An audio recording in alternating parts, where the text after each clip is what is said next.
Hello, you are listening to the Gamer Librarian Podcast, the best podcast you can find on this side of the multiverse. I am your host, Adrian, and today I will be talking about Elden Ring, Nightreign, and more. Afterwards, be sure to subscribe to be notified when future episodes are released, and show your support by liking and leaving a comment. Thank you for joining. All right, thank you for joining me on another glorious Monday. I hope the weather is good enough for you guys, just like it is for me. So, sadly, this is going to be probably a pretty short episode because I'm on a pretty tight time restraint today. Honestly, I just want to get in a few more runs of Night Rain after the episode is posted out, and then going on a lunch date with Hannah. And then my sister's birthday is today, so we're celebrating that. So, not a whole lot of time. I'm even skipping out on the JoJo's Bizarre Adventure tabletop game my friends are running, so, it is what it is, it's just busy life. So, besides, my personal stuff, there's a lot of video game news and a big game that we have to talk about here to get the news out of the way.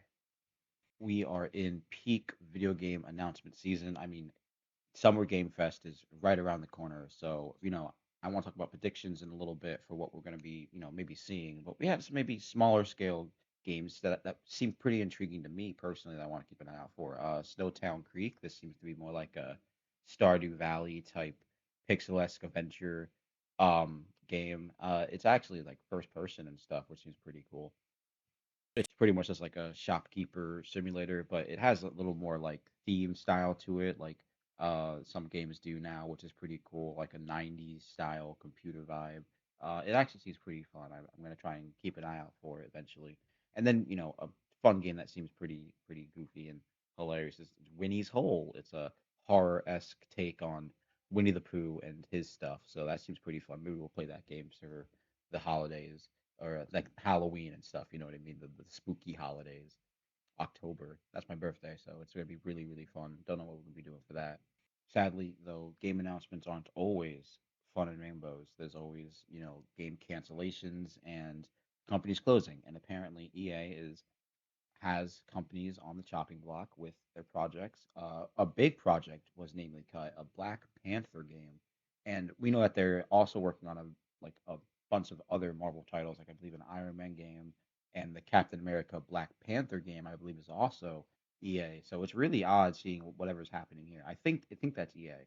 I could be wrong, but I don't know whether it was a decision made by EA or Cliffhanger Games, the company that they closed down, whether it was just internally decision there or maybe Disney had a hand in whether or not the game was just not good enough for them to help publish and whatever they put their money in, because it just seems weird as a publisher like Marvel. I feel like they would probably want to keep an eye on these games, so they probably had people, you know pretty keen on playing these games, and they probably didn't like what they saw and what they played so far, and he was like, all right, we're just going to close it. They didn't do the job.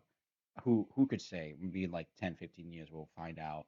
But that's pretty sad that people lost their jobs and all that stuff. But if a bad game is really not there, maybe we'll never need to see it or want to, that kind of stuff, right? And just something to maybe wet my whistle and transition to the predictions for the Summer Game Fest. DC and Marvel, the comic books, you know, headers, right? They are doing crossovers again after maybe like 15, 17 years, I think, which is pretty crazy. They're doing a Batman and Deadpool crossover with their comics, and I don't know what they're doing. It's 22 years, first time 22 years that they're having a crossover. And Batman and Deadpool, the first one, so I don't know what's gonna come after. I haven't really kept up on it, but maybe when we're done with the absolute DC stuff or fully caught up, it's been a pretty hectic time with all these games. We'll probably do those eventually. And there's whole articles on what crossovers they're going to be doing in the future, maybe, or predictions. But I think this is the perfect time for a Marvel vs. Capcom DC game, or like a Marvel versus DC type game in that kind of realm, right? Marvel versus DC, 3v3, or I'll take even a 1v1 or a 2v2 type fighting game. It'd be so fun, or just some kind of crossover. I think that in the year 2025, we're deludes. We're missing out on crossovers that I feel like just, in the year 2000 it was like all the time. Like the 2000s were like crossovers were the thing. I remember Nicktoons Unite, that kind of Nickelodeon type video game, like Smash type of video game. Awesome. I love that stuff. And Marvel's Capcom is one of the coolest fighting games like ever. And I'm really sad that it's kind of in the state that it is. Go check out the Marvel's Capcom collection. It has all the really good games on it besides Marvel's Capcom 3. And to be honest, even Marvel's Capcom Infinite has its qualities to some degree, especially with mods and stuff that you guys can go and check out and play for free. I've been talking about them forever. And I just think that, now is the time for maybe a really surprise announcement that they're working on a Batman and a Spider-Man fighting game crossover type thing. DC and more DC Mortal Kombat didn't really work out so well, and that was a really big miss with like no fatalities and some other weird wonky stuff. 3D I don't think hurt it so bad, but some other decisions really weren't the way for that. And I think that with Marvel games, they're really missing out on that type of genre now that Capcom maybe I mean, they could maybe do Marvel Capcom 4, but maybe we're gonna get Marvel versus Capcom versus DC, right? Now we're gonna get all three types. I don't know. That would be super sick to predict that in some type of way. I don't know. That'd be really cool. Other kind of predictions, I think maybe Ape Escape deserves to come back. They've been teasing it with Metal Gear. I maybe imagine when that game is more out at like a year or so, maybe we'll get an actual Ape Escape remaster announcement, but that's fingers crossed. Now, Haunted Chocolatier and Hollow Knight Silk Song. Those are probably my two biggest anticipated games that we're going to see here at Summer Game Fest because it's just been so long.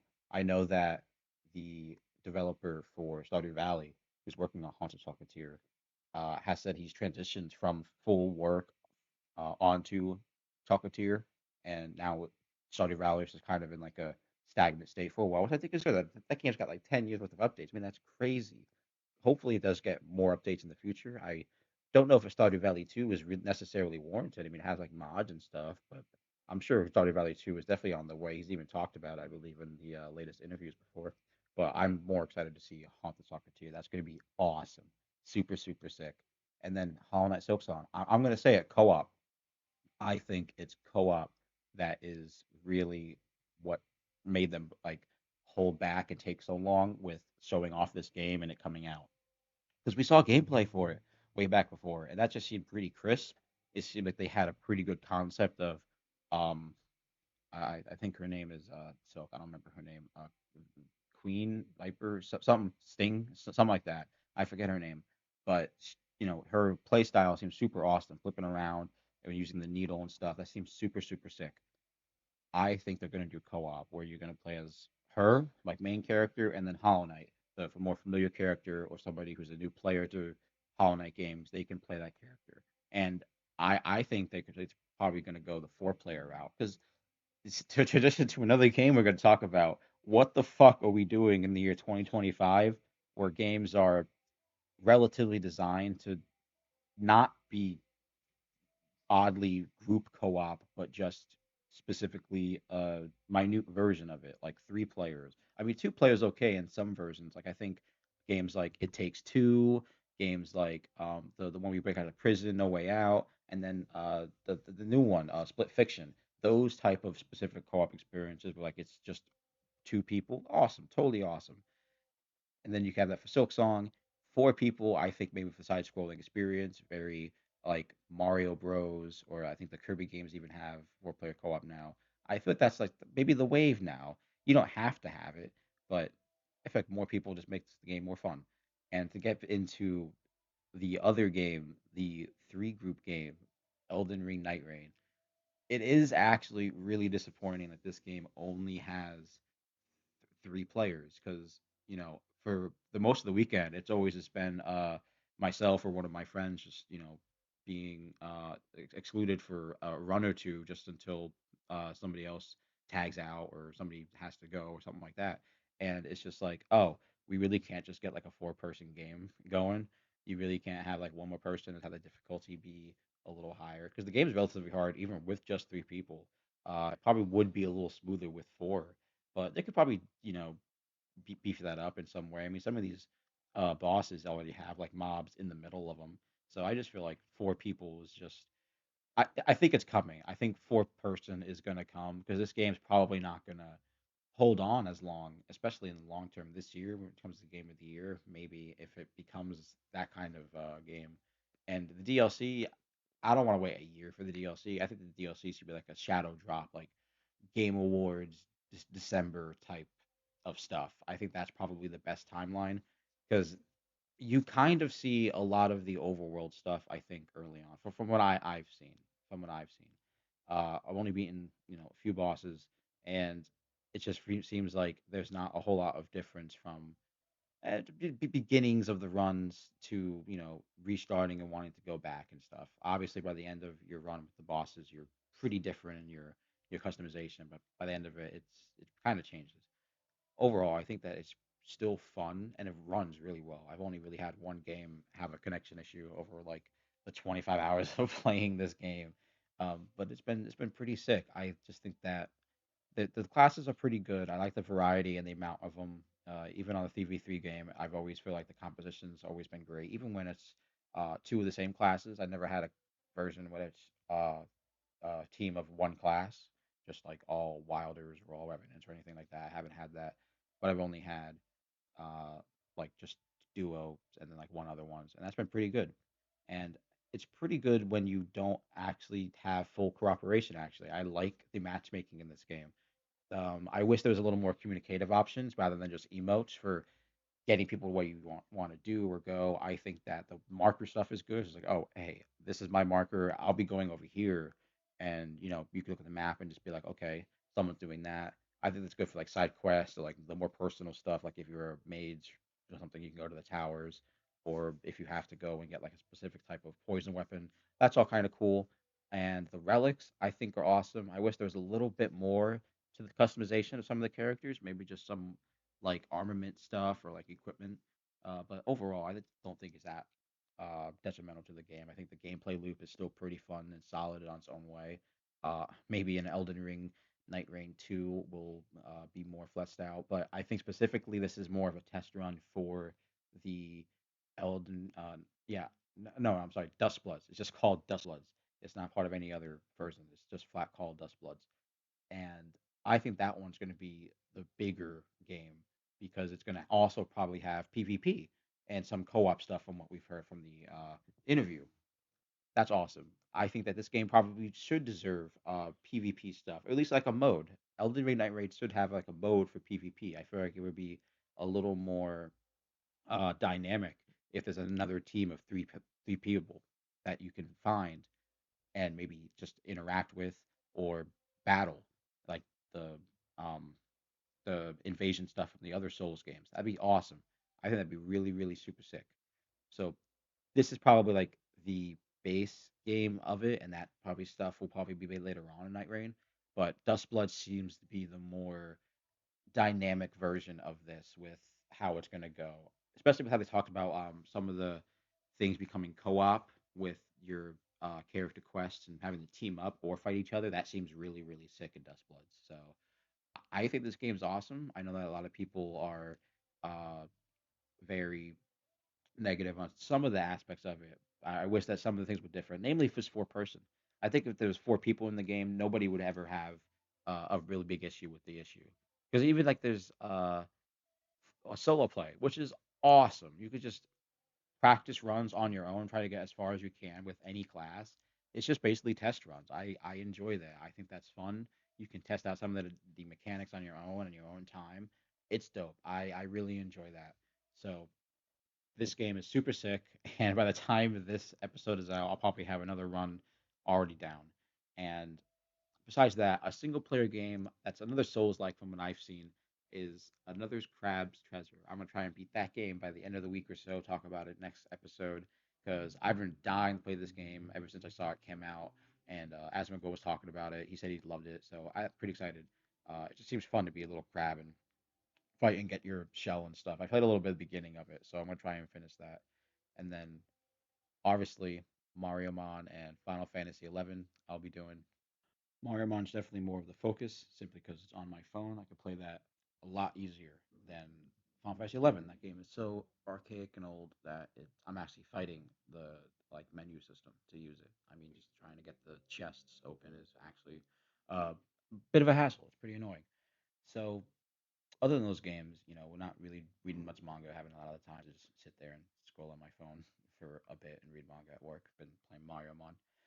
I've been reading a nice horror book that Hannah got me, Fractured Noise by Christopher Paolin, I believe the name is. This is like a prequel book that I've seen all around the store for its first book, but this one is what Hannah got me for like $5. So I read it, and the whole time I was getting Alien meets Annihilation vibe. It started off pretty interesting, a really good cast of characters, but by the end of it, it was a lot more vague, and it made me actually really want to read the next book a lot more. So I downloaded the PDF on my phone. So I actually really enjoyed the book enough to buy the sequel or whatever.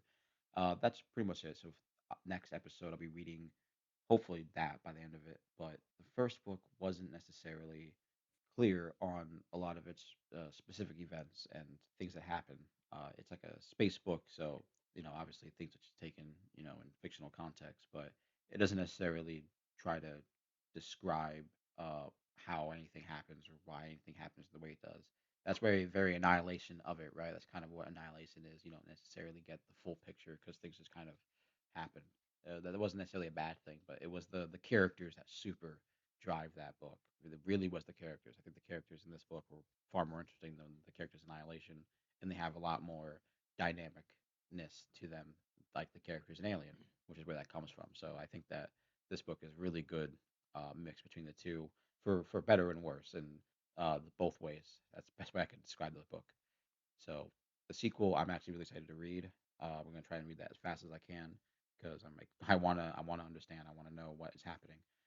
And other than that, there's a series of Final Fantasy 14 documentaries about a father and son that I'm pretty excited to start watching. They're on Crunchyroll, I think, so I'm gonna start doing that. And then besides that, we have the Summer Game Fest predictions. We'll talk about that next episode, and maybe we'll get into Magic the Gathering cards. It depends on when they deliver. That's definitely something with Amazon and stuff. But other than that, I hope you guys have a great rest of your week. Peace.